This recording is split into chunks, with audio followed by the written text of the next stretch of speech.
آپ بھی کہتے ہیں یہ قائد اعظم ہے، قائد اعظم رسول اللہ نہیں، حقیقت تو دیکھو سب سے بڑے رہنما تو وہ نا، مگر پاکستان میں بھئی ہمارے جو کہ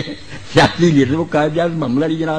حضور کو خام خواہ درمیان میں کسی لاتے ہیں شرارت کے طور پر۔ کوئی حنفی غریب نہیں کہتا کہ ابو حنیفہ حضور سے بڑے امام ہے، توبہ توبہ کہہ سکتے، حضور کے تو ادنا امتی ہیں، رسول اللہ کا نہیں مقابلہ، امت کے عالموں کا مقابلہ۔ تو اگر کوئی کہتا شافعی کہ ہمارے خیال میں امام شافعی امام اعظم کہتا رہے، اس کا حسن دن ہم اس کو کوئی دن تو نہیں لگا، کوئی حنفی کہتا ابو حنیفہ امام، اور یہ ضعیف الحدیث کی بات بھی ہے کہ حدیث میں ضعیف، امام صاحب کے علم اور زہد اور تقوی پر کسی نے اعتراض نہیں کیا، بڑے بڑے ان کے دشمن مانا کہ یہ تو بات سچ ہے، پرہیزگار تھے، نیک تھے، عالم تھے بہت، صرف یہ بعض لوگوں نے کہا کہ حدیث کے یاد رکھنے میں ان کے حافظ میں کمزوری تھی، کئی مرتبہ ایک حدیث شروع کرتے تھے دوسری حدیث گڑبڑ ہو جاتی تھی، ضعف جو ہے نا حفظ کے میں تھا حدیث کے بارے میں، یہ بھی کچھ لوگوں کا خیال، کچھ لوگ کہتے ہیں نہیں ہم نے تو حدیث میں انہوں نے سکھا پایا۔ باقی جو ہے نا دیکھنے کی بات، جیسے ایک زمانے میں کسی نے مودودی صاحب سے کہا کہ آپ نے کہاں سے پڑھا، مودودی صاحب رحمۃ اللہ علیہ نے کہا میرا کام چھپا ہوا نہیں ہے چھپا ہوا، اس لیے میری سند کیا پوچھے، چھپا ہوا جو میرے نا دفتر ان سے پڑھ کر اندازہ کرو کہ مجھے کچھ آتا ہی نہیں۔ ابو حنیفہ کی فقہ کوئی آدمی پڑھے پتہ چل جاتا ہے کہ اس بیچارے کو کچھ آتا تھا، میں بیچارہ کہتا ہوں ورنہ میرا یقین ہے کہ اس پائے کا کوئی فقہ پھیلا نہیں، ناراض نہ ہونا، بے شک کہہ رہے حدیثوں میں سے مجھے گن نہیں، میں نے ان کی فقہ پڑھی، ان کے مسائل دیکھے، یہ جیسے کہہ دیتے ہیں حقیقت الفقہ لکھ لی، اب میں نے اس پر جو تبصرہ کیا، یہ تازہ چھپائی سرور اعظم صاحب نے، پرانی چیز شرارت کے طور پر چھاپ دی کہ 500 مسئلہ فقہ کا غلط ہے، اور اس نے تازہ کتابیں منگوا کر نمبر بھی دیا کہ میں نے چیک کر لیا، اب میں نے ایک پورا خطبہ دیا اور وہ کتاب واپس اس کو بھیجی نشان لگا کر۔ اب میں نے پوچھا عمران لڑکے سے دی تھی، اس نے کہا شرم سے چپ ہو گیا۔ میں نے کہا جن کتابوں کے حوالے دیے وہاں لکھا کہ یہ نکاح جائز ہے، تم نے بنا دیا کہ فقہ کی کتاب میں لکھا ناجائز ہے، جائز کو ناجائز، نکالو کتاب، اتنے جھوٹے۔ اس لیے اللہ کے بندو میں ان بحثوں میں نہیں رجا کہ حنفی ہے یا شافعی ہے یا اہل حدیث ہے، یہ بیچارے ملاؤں کی باتیں ہیں، میری بات آپ نے سن لی، میری سطح بہت بلند ہے، میں نے ان لوگوں کو پڑھا ہے، ایمانداری سے پڑھا، اور ان کے اصل دفتر میں نے کنگالے کہ شیعہ کہاں سے چلے اور ان کے علم کیا، میں اللہ کو گواہ کر کے کہتا ہوں کہ ان میں بڑے بڑے فاضل پیدا ہوں، ان کے پائے کا ایک بھی نہیں آپ دکھا سکتے۔ باقی صحابہ کو برا کہتے ہیں جو انہیں پتہ چلا کہنا ہی ہے نا، جنہیں پتہ چلا کہ فاطمہ کو مارا حضرت عمر نے، ان کے بازو توڑا اور ان کے بچہ پیٹ سے گرایا، وہ کیوں نہ برا کرتے؟ اب یہ صحیح ہے یہ غلط، روتے رہے آپ، کتابوں میں لکھا، آپ کہیں گے اس کی سند ضعیف ہے، وہ کہتے ہیں ہمیں اعتبار، کتابوں میں راویوں نے میرے بھائیوں لکھ لیا سب کچھ، اب شیعہ اس سے جان نہیں چھڑا سکتے۔ وہ کہتے ہیں وہی عمر ہے جس نے حضور کو کاغذ قلم نہیں دیا، آپ نے آخر وقت کہا لاؤ میں تحریر لکھ دوں، نکالو، وہ کہتے ہیں اپنی بخاری 6 جگہ لکھا گیا، اللہ کے نبی نے آخر وقت کہا لیاؤ سامان، میں ایسی چیز لکھوا دوں میرے بعد گمراہ نہ ہو۔ کس نے اٹھ کر کہا کہ ہم نہیں لکھوائیں گے؟ حضرت عمر نے کہا کہ قرآن کافی ہے، ہمیں نہیں حضور کی تحریر چاہیے۔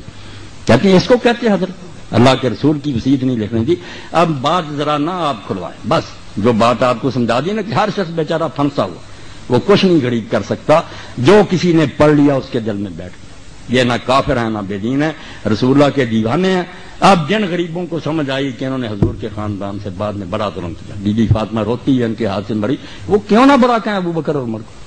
جن کو پتا چلا نہیں وہ تو اچھا سلوک کرتے، وہ غریب کہتے ہیں ان کی عزت کریں۔ یہ بیچارے بعد میں جو ہم پیدا ہوئے ہمارے بس میں کچھ نہیں ہے، لکھنے والے وہ بھی لکھ گئے، وہ علماء ان کو ممبروں پر سناتے ہیں کہ کون فاطمہ کے گھر پر آگ لے کر گیا تھا، جس نے دروازہ گرایا اور فاطمہ رضی اللہ کے پیٹ پر گرا اور ان کا بچہ گر گیا، اس صدمے سے مری۔ یہ کتابوں میں درج ہے کہ حضرت عمر نے یہ کام کیا۔ وہ کہتے ہیں اس عمر کو کہتے ہو کہ نیک کو۔ اب جو یہ سنیں گا جل پر آسرا رکھے، وہ گالیاں نہیں دے گا تو اور کیا کریں؟ آپ کے علماء کریں گے یار یہ جھوٹی کہانیاں، وہ بھی سنی بات کہیں گے جھوٹی، موقع پر نہ وہ تھے نہ یہ تھے، لکھنے والوں نے ظلم بھی لکھ دیے، لکھنے والوں نے ان کے عدل بھی لکھ دی، بعد میں جو پیدا ہوئے غریب پڑھتے رہے، مگر یہ صبر کر جائیں، بالکل ایک دوسرے کو گلے لگا لیں کہ بھائی آپ نے جو سنا اس کو مانے، ہم نے جو سنا اس کو مانے، رسول اللہ کو تو سب مانتے ہیں، آؤ بھائی بن جائیں، مل کر رہیں، وہ بندے اچھے تھے یہ برے تھے، اللہ فیصلہ کرے گا، اس پر آ جائیں انشاءاللہ نا یہود نصارہ کچلے جائیں گے۔ اور اگر آپ نے یہ بحثیں چھڑی رکھی کوئی عالم مناظرے سے انہیں ختم نہیں کر سکتا۔ آپ آج سن لیں، میرا یہ ریکارڈ پھنسا دے، جو بندی ہو بریلی ہو شیعہ میدان میں آئے، مجھے لے جائیں انٹرنیٹ پر، یہ سارے گروہ بیٹھ لیں، میں اکیلا ہی ہوں گا، منوا دوں گا کہ سارے اپنی اپنی سچی، یہ کتابیں نکال لو۔ اب جس شیعہ نے یہ سنا کہ عمر نے یہ ظلم کیا وہ کیسے نہیں کہے گا؟ کرو بات انصاف،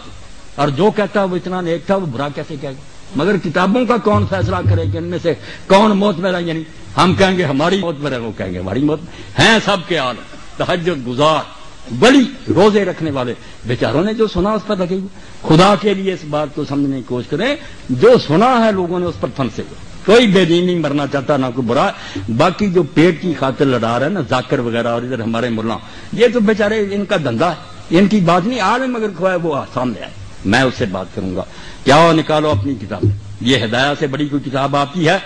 کیوں اس میں لکھا ہے کہ شیعوں کے ساتھ رشتہ داری جائز ہے؟ کیوں ان کے لکھا ہے کہ ان کے پیچھے نماز جائز؟ یہ شامی نکال لیں آپ، صاف لکھا کہ جو مفتی محمد شفیع رحمۃ اللہ علیہ دیوبندی، یہ تقی عثمانی کے والد سے امداد المفتی یہ نکال، اس میں جب لوگوں نے پوچھا کہ شیعوں سے رشتہ داری، انہوں نے کہا جو گاڑیاں بھی دیتے ہیں حضرت ابوبکر عمر کو، ان کو کوئی کافر نہیں کہہ سکتا، اور لکھا کہ جو خلاصہ الفقہاء میں لکھا کہ یہ کافر ہے، قول مخالف للاجماع، یہ خود مفتی محمد شفیع صاحب نے کہ بالکل ردی قول ہے، گالیاں دینے سے کوئی کافر نہیں ہوتا۔ ایک بےہودگی کہہ سکتے ہیں کافر کیسے ہوگا؟ کافر ہوگا کوئی کمبخت جب یہ کہہ دے گا کہ اب میں محمد رسول اللہ کو نبی نہیں مانتا۔ یہ کلمہ پڑھ کر اسلام میں آیا تھا، نہ ابو بکر کا کلمہ پڑھ کر آیا تھا، نہ علی کا آیا تھا، یہ بعد میں آئے ہیں، حضور کا کلمہ پڑھا تھا۔ جس کمبخت نے اس میں شک ظاہر کر دیا نا کہ اب مجھے یقین نہیں رہا، میں نہیں آپ کو نبی مانتا، کافر ہوگا، صرف وہ حرامی ہوگا، باقی کافر نہیں ہوگا جتنا چاہے مناظرہ کر۔ کافر کس سے ہو گیا؟ وہ رسول اللہ کو نہیں مانتا، نبی رسول اللہ یا علی نبی ابو بکر نبی، یہ نبی نہیں ہے، نبی کی امتی، حضور کو ماننا دین ہے، آپ کو ماننے سے نہ ہٹ جائے، بس اس کو قابو رکھے، پھر کوئی بات نہیں، جو سنی ہے بات سنتے رہو، آپ خود ہی صحابہ اللہ کو دے گے، رسول اللہ کو نہ چھوڑ دینا معاذ اللہ، اس سے نہ قدم پھسل جائیں۔